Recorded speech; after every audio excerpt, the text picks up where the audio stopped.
गुजरात के इलेक्शन पर पूरे देश की नजर है, लेकिन गुजरात की एक सीट ऐसी है जो आजकल बहुत चर्चा में है। यह सीट जामनगर की है। यह सीट दो वजहों से चर्चा में है। पहली वजह यह कि यहां से क्रिकेटर रविंद्र जडेजा की बेटर हाफ, उनकी धर्मपत्नी रिवाबा जडेजा को बीजेपी ने टिकट दे दिया है। दूसरी वजह यह है कि कांग्रेस से रविंद्र जडेजा की बहन नैना यादव का नाम रेस में आगे चल रहा है, और अगर ऐसा होता है, उनको टिकट मिलता है, तो इस सीट पर ननद और भाभी के बीच मुकाबला होगा। रिवाबा जडेजा का टिकट फाइनल हो चुका है। चर्चा है कि नरेंद्र मोदी ने खुद उनके नाम का प्रस्ताव दिया है। इंडिया टीवी संवाददाता मनीष भट्टाचार्य ने इन सारे मुद्दों पर उनसे बातचीत की है। जी, पहले तो बहुत बहुत आपको बधाई कि आपको चुनाव के लिए अब मैदान में प्रत्याशी बना दिया गया है। मैं जानना चाहता हूं कि एक्टिव पॉलिटिक्स में एंट्री कैसे हुई, आपकी थोड़ी सी कहानी बताइए। First of all thank you so much.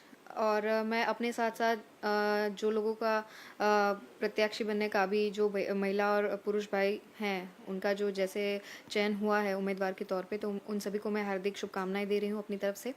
और ये एक्चुअली मेरे दिमाग में बहुत पहले से था। It's not about all politics.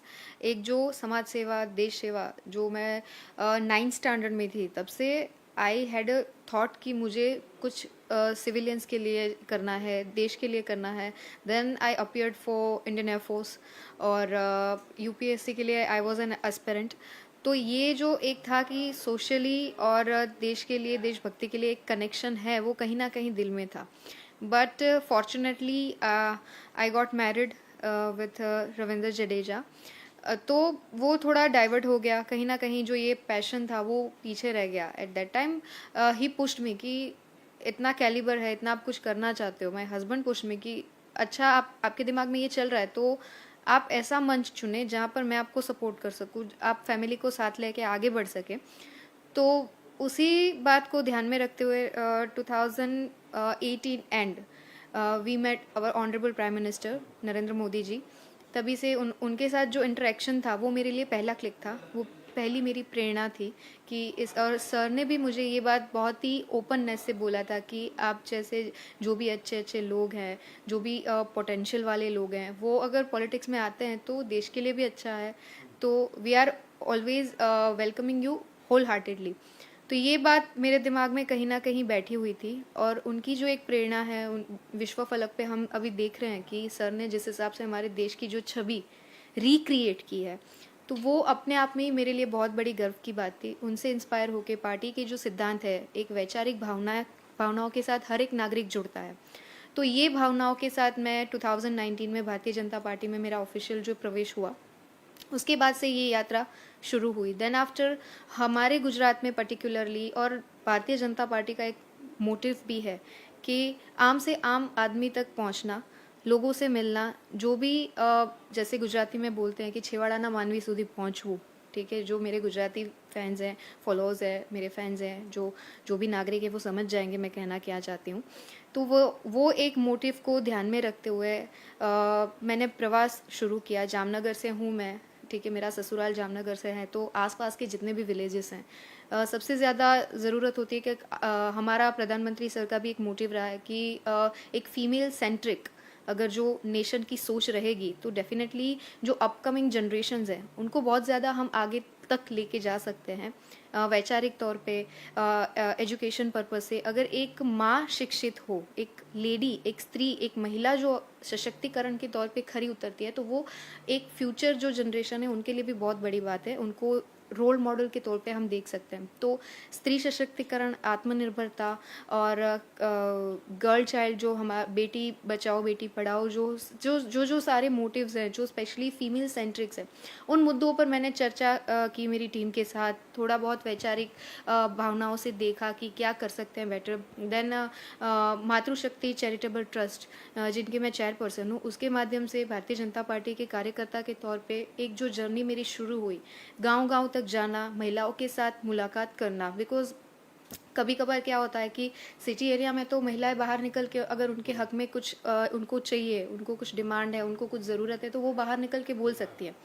But specially in villages कभी कभार महिला इतनी व्यस्त हो जाती है गृहस्थी में कि उनको पता ही नहीं होता कि बाहर की दुनिया क्या है, सरकार हमारे हित के लिए क्या क्या कार्य करती है, केंद्र सरकार, राज्य सरकार की कितनी सारी स्कीम्स है, योजनाएं हैं जो महिलाओं को विशेष रूप से लाभान्वित करती है।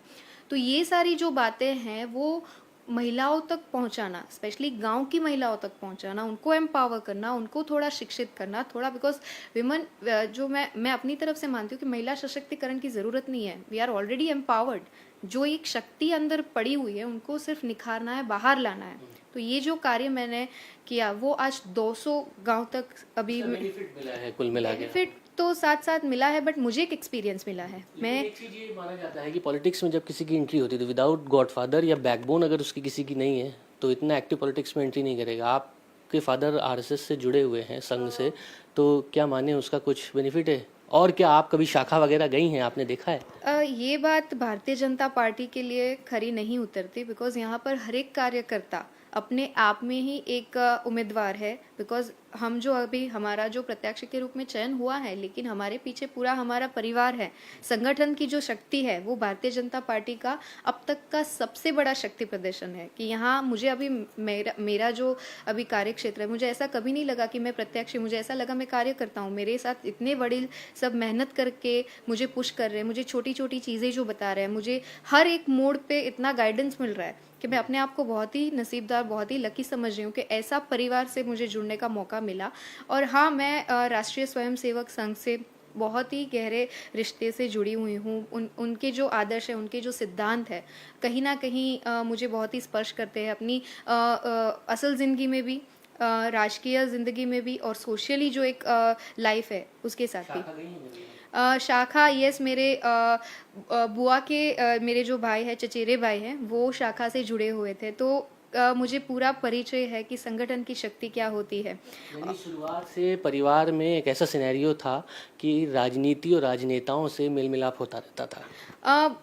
मेरा जो फील्ड था वो एजुकेशन से ज़्यादा जुड़ा था, बट कहीं ना कहीं बातें आप सुनते हो। अब जैसे हमारे बच्चे हैं तो क्रिकेट है, मेरे हस्बैंड क्रिकेट खेल रहे, तो मेरी बेटी है, कहीं ना कहीं डायरेक्ट इनडायरेक्ट मैनर में उनसे जुड़ी जाएगी। उनको पता है कि ये मैचेस होते हैं, तो ये एक बट ऑब्वियस सी बात है कि घर में जैसा माहौल हो बच्चे कहीं ना कहीं अटैच रहते हैं।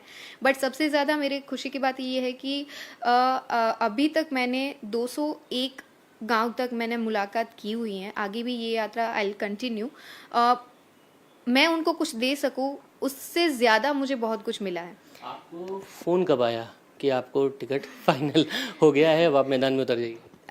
एक्चुअली मुझे रात को 3:30 बजे CR पाटिल जी हैं हमारे, उनका मुझे फ़ोन आया था कि आपका चयन किया गया है माननीय प्रधानमंत्री जी मोदी जी और अमित शाह के माध्यम से। वो आपको आपका चयन करते हैं और आशा है कि आप पार्टी की और उनकी जो अपेक्षाएं हैं, एक विश्वास है, उन पे आप खरा उतरेंगे। पता नहीं ऐसी सीट मिली है आपको जिसमें ऑलरेडी 2 बार से वो विधायक रहे हैं, और कास्ट इक्वेशन में भी अगर मैं देखूं तो पाटीदार यहाँ पर ज़्यादा हैं, और राजपूत फैमिली में, चूँकि मैं राजस्थान से हूँ, तो मैं एक चीज़ ये ज़रूर देखता हूँ कि राजपूत परिवार की जो महिलाएं हैं घूंघट में रहती हैं, बहुत ज़्यादा इंट्रैक्शन हो नहीं पाता है, कंजर्वेटिव माइंड थोड़ा बहुत तो रहता है। ऐसी चीज़ों को कैसे आप कंट्रोल करेंगी और कैसे उसको संभाल के फील्ड में जाएंगे? सर जी, ये जो टाइम है ना, धीरे धीरे बदल रहा है। मैंने बहुत ऐसी सारी औरतें देखी हैं जो घूंघट में रह के भी देश चला सकती हैं। हमारा बहुत ही बड़ा इतिहास रहा है, चाहे आप झांसी की रानी ले लीजिए, चाहे कोई भी एक राजनीतिक या कास्ट का जुड़ा कोई बड़ा नाम ले लीजिए, ये this is not the matter. और Bharatiya Janata party cadet based party है। यहाँ सब जो निर्णय होते हैं वो पार्टी की सर्वसम्मति से होते हैं। कोई भी उम्मीदवार हो, प्रत्याशी हो, या कोई भी जो विधायक रह चुके हैं, उनको कभी पार्टी के डिसीजन पे ऑब्जेक्शन नहीं होता है। उनको कुछ भी ऐसा नहीं होता है कि हमारे अगेंस्ट ये डिसीजन लिया हुआ है। बिकॉज करणी सेना से जुड़ी हैं तो एक पर्टिकुलरली टैग तो लगा है कि हिंदुत्व का झंडा आप तो बुलंद करेंगे। मैं करेक्शन करना चाहूँगी, मैं करणी सेना से जुड़ी थी। मैंने जो पद मुझे मिला था वो मैंने छोड़ा, उसको भी 1.5 साल हो गया। तो एक हमारी जो कम्युनिटी है उनकी एक इच्छा रहती है कि अच्छा, अगर कोई फेस है, वो अगर कोई संगठन से जुड़ता है तो बहुत सारी महिलाओं को भी एक प्रोत्साहन मिलता है। जब भी आपने बोला कि घूंघट में रहते हैं, बहुत ज़्यादा बाहर नहीं निकलते, तो इसी वजह से करणी सेना ने मुझे चुना था कि एक ऐसी भी लेडी है जो सब मान मर्यादा के साथ कहीं ना कहीं विमेन एम्पावरमेंट के लिए रोल मॉडल बन सकती है। तो इसी वजह से मेरा चयन किया गया था। मोदी जी से मुलाकात हुई थी आपकी, इंडिकेशन तभी आपको मिल गया था जैसे कि आपने बताया, और किन से मुलाकात हुई, क्या बात हुई? सर, इंडिकेशन नहीं, बट मोदी जी हैं, वो सभी भारतीय जनता पार्टी के के लिए एक आदर्शपूर्ण व्यक्ति है। हम उनको, मैं नहीं, आप किसी भी हमारे देश के किसी भी नागरिक से पूछ लीजिए, एज ए प्राइम मिनिस्टर और एज ए पर्सनालिटी उनका जो एक ऑरा है, उनकी जो एक छवि है, जो विश्व फलक, अभी आप इधर इंडिया की बात कर रहे हैं, मेरी बात छोड़िए, अभी मैं जब मैचेस में थी, वेस्ट इंडीज़ टूर चल रहा था इंडिया का, तब पूरा स्टेडियम इंडिया इंडिया नहीं, मोदी मोदी चिल्ला रहा था। ठीक है, तो ये उनका एक पर्सोना है, ये उनकी एक आइडेंटिटी है, ये उनकी एक छवि है जो बहुत ही वास्ट इन दिनों में हम देख रहे हैं। तो ऑब्वियसली पार्टी के नाते, कार्यकर्ता के नाते और एक पर्सनल जो एक कनेक्शन होता है, वो गुजरात से बिलोंग करते हैं, तो उनके साथ जो एक कनेक्शन है, मैंने सर को भी यही बात बोली थी जब मैं मिली थी, सर आपसे मिल रही हूँ, ऐसा लग नहीं रहा कि मैं प्राइम मिनिस्टर सर से मिल रही हूँ। हमारे गुजरात के एक लोक लाड़ीले नेता हैं जो देश संभाल रहे थे, पहले गुजरात संभाल रहे थे, तो मैं उनसे मिल रही हूँ। तो एक जो उनका एक, ये मैं शब्दों में आपको एक्सप्लेन नहीं कर पाऊंगी, बट ये कनेक्शन, एक ऑरा और एक प्रभावित करने वाली उनकी जो छवि है, वो हमेशा हमारे जैसे कार्यकर्ताओं के लिए एक विशेषपूर्ण महत्व रखती है। 2 मिनट और लूँगा मैं आपका। आपके सामने अगर आपकी ही ननद नैना यादव जी मैदान में उतरती हैं कांग्रेस में, तो बड़ा दिलचस्प हो जाएगा। एक ही परिवार से इतनी तगड़ी जंग कैसे मैनेज होगा ये?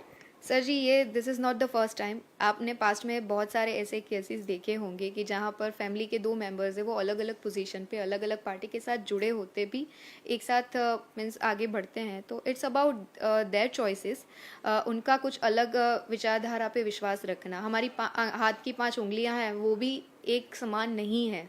तो it's all about thinking, it's all about belief, it's all about एक हमारा जो अंदर से गट बोलता है कि मुझे इस पार्टी के साथ, इस पर्सनालिटी के साथ जुड़ना है। तो this is all about it. लेकिन आपके पति के लिए तो धर्म संकट हो जाएगा, वो प्रचार किसके साथ करेंगे, पत्नी के साथ या सिस्टर के साथ? सर जी, तो आप उनका सोशल थोड़ा देख लीजिए, ठीक है, इंस्टाग्राम, ट्विटर और फेसबुक देख लीजिए, आपको आंसर मिल जाएगा कि वो किसको सपोर्ट कर रहे हैं। लेकिन अभी एक व्यंग कुछ दिनों पहले चढ़ा है नैना जी की तरफ से कि अगर आप इस सीट से लड़ती हैं तो आप चुनाव जीत नहीं पाएंगी। नो कमेंट्स अबाउट, उनको हक है ना, वो एक तो रिश्ते में मुझसे बड़े हैं, और हमारी कम्युनिटी में जैसे ननद है, तो वो अभी मेरे जो मदर इन लॉ नहीं है, तो मैं उनको उस नज़रिए से देखती हूँ कि उनको हक है, वो डांट दे तो भी मेरे लिए आशीर्वाद ही होंगे। तो उनका एक विश्वास अलग है, उनकी एक थिंकिंग अलग है, उनकी सोच अलग है, बट मेरा काम है अपनी, मुझे जो लाइन है वो बड़ी करना है। ठीक है, तो I am concentrating on that only. बाकी सब तो वो तो एज अ पार्ट ऑफ अलग पार्टी से हैं, तो वो कुछ और बोलेंगे, ये it's not a big. Sir Jadeja ji आपके साथ कब से निकलेंगे कैंपेन पे? वेरी सून आप उनको देखेंगे जी, डेफिनेटली देखेंगे। बेनिफिट मुझे मिलेगा डेफिनेटली, और बहुत सारे जो भारतीय जनता पार्टी के बिलीवर हैं, उनको भी एक ऐसा लगेगा कि नहीं, खुल के भारतीय जनता पार्टी को वो सपोर्ट कर रहे हैं। इंडिया टीवी हर वक्त हर जगह डाउनलोड करने के लिए सर्च करें India TV news Google play store या ऐप स्टोर पर।